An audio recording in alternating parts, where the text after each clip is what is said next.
জামালপুর ব্লকের অন্তর্গত রায়না গ্রামের একটি ছোট্ট নিদর্শন তোমাদের সাথে আজকে শেয়ার করব।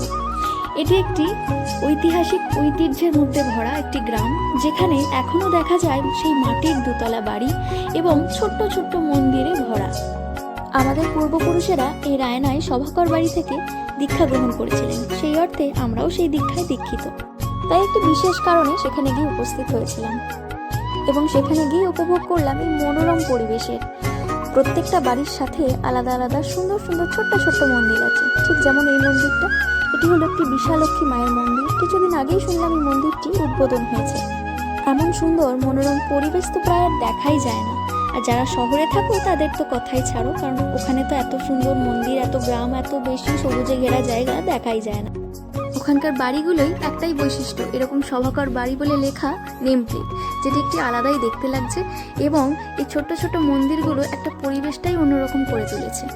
এই গ্রামের চেহারা পুরোপুরি কিন্তু বদলে যায় কালী পুজোর সময়। প্রচুর দূর দূরান্ত থেকে যারা দীক্ষা নিয়েছেন, মানে শিষ্য সেবক, তারা আসেন, এসে এখানে জড়ো হন এবং প্রত্যেকটা বাড়িতেই প্রায় এখানে পুজো হয়। আর এটা হলো আমাদের যিনি গুরুদেব, ওনার বাড়ির মন্দির, আর তার পাশেই ওনার বাড়ি আছে। আমাদের এই দিনটা এত ভালোভাবে কাটলো, আর এখানকার মানুষের ব্যবহার তো প্রায় অন্যরকমই।